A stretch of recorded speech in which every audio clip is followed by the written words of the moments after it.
So earlier you mentioned that Agile isn't just about technology and it isn't just about tech teams. It's also, it can be very beneficial for other departments or other teams within organizations.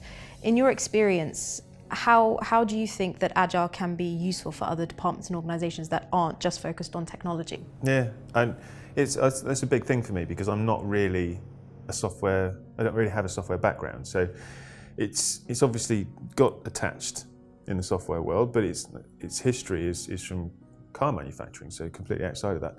But it got a software label, partly because of the Agile Manifesto, but also because the software industry was so ripe for the benefits, the conditions were completely appropriate. Unknown and highly changing requirements, technology changing rapidly, customer needs not really being understood. So it's about, is there uncertainty in what you're doing? Is there complexity in what you're doing? Can things change? If those things are rife, then you can get benefits from inspecting and adapting, doing something small, getting some value, and then going again.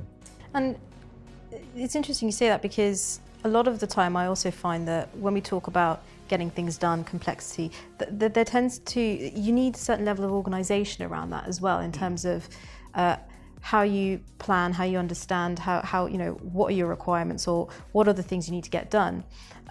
My experience has been that I often get approached by different teams within companies saying, can you help us with even just understanding the list of things we need to do?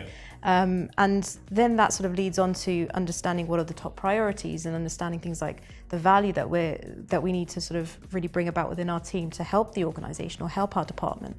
So I mean, my personal experience has been helping a lot of marketing teams within organizations and helping finance teams or helping other teams that are not necessarily, you know, tech or code driven. So I find that really interesting, and I find that that's grown quite a lot throughout the last, certainly for me, the last couple of years of being an Agile coach, being a Scrum Master, and really sort of trying to help different people in different parts of the organization.